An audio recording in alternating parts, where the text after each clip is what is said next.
Alexander Graham Bell's telephone was revolutionary because it transformed the way humans, as a race, live. The telephone brought people from all over the world together through speech. The telephone wasn't thought to be the best invention when it was first released, but it is now one of the most popular pieces of technology to have ever been created.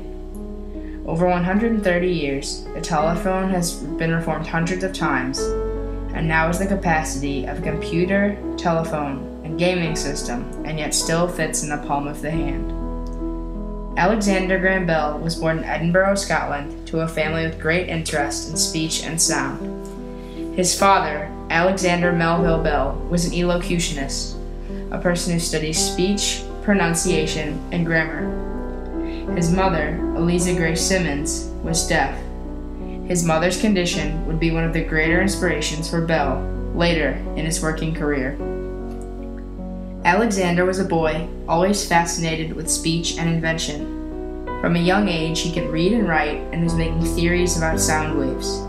Because his mother was deaf, most people would speak to her through her hearing tube, whereas Alexander would speak to her forehead in low tones because he thought that the sound waves of his voice would be better heard that way. When he was 16, he began teaching music and elocution at a boys' boarding school. There he read a thesis by German physicist Hermann von Helmholtz. The report was in German, but that did not stop Bell from reading it. While he was reading the thesis, Bell incorrectly translated that sound could be transferred via a wire. This wasn't the real translation, but it gave Bell the idea that speech and sound could possibly be passed over a wire to a receiver. The main communication system of the day was the telegram. Invented by Samuel Morse in 1843, telegrams were made by one operator sending a message to another using a series of short dots and long dashes. This system of dots and dashes is called Morse code. The telegram was a successful jump ahead in the communications world, but certain setbacks made it a not very friendly nor efficient machine. First of all, the telegram was expensive because you were charged for every word. Then, only one message could be sent at a time. Finally, the industry was always reliant on the messages being delivered by hand. What Alexander Graham Bell was trying to do was invent a way for many messages to be sent at once. From this dream came the idea and invention of the harmonic telegram. This would later become known as the telephone. This machine would hopefully be able to transmit many messages over one wire, making the telephone a much faster, easier way of communicating. One day, while walking in a machine shop, Alexander Graham Bell met Thomas Watson. Watson was known for improving inventions so that they work up to the inventor's standards. Bell and Watson were a perfect match. Bell, an inventor with a proposed idea, and Watson, a man who could improve any invention. When the two men started working together, Bell told Thomas of his idea for the telephone. Watson was fascinated and their partnership began. On June 2, 1875, Bell and Watson made a breakthrough. As Watson was working on loosening a wire that had been strung too tightly, a twang sound was made. The twang was heard by Bell also, who was in the receiving room. Bell concluded that the twang sounded very similar to a human's voice. That made official that their dream of making the telephone was real and could be achieved. As the partners kept working on the telephone, Bell was filing for a patent with the U.S. Patent Office. At the same time, Elisha Gray, another inventor working on the telephone, was filling out forms also. The difference was that Gray was just filing a form proclaiming that he was working on making a telephone, not actually asking for the patent rights.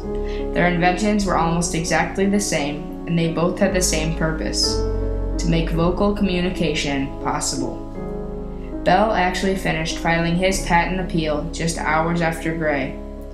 But because Gray didn't have official patent forms, the patent rights went to Alexander. On March 7, 1876, he was issued patent number 174,465, an improvement to the telegraph. Meanwhile, Bell noticed that when a wire was partially submerged in a conducting liquid, meaning it can transfer electricity, like mercury, the wire would vibrate and produce a non-stop current. This means that sound, or the human voice, could be transferred over a wire. On March 10, 1876, history was made. While working on the final touches of the telephone, Bell is said to have knocked over a beaker of battery acid onto his protective apron. When he realized what he had done, Bell called, "Mr. Watson, come here, I want you." Watson heard the message from two locations, Alexander's voice and through the wire. Watson then went to tell Bell what had just happened. In effect, Alexander Graham Bell had just made the first telephone call. Bell realized what he had done and was soon marketing the invention all over the country. At the Centennial Exhibition in Philadelphia in 1876, Bell introduced the telephone to the world. He spent most of the exhibition speaking lines from Hamlet into the mouthpiece as a man over 100 yards away listened to the receiver. The first telephone exchange was established in New Haven, Connecticut in 1879. The exchange was where the people called to be redirected to a specific person or place. In 1895, the first long-distance line was created between New York and Philadelphia. At the time, the line could only handle one call at any one time. The telephone was a big hit in the scientific community. There are still many mixed ideas about it.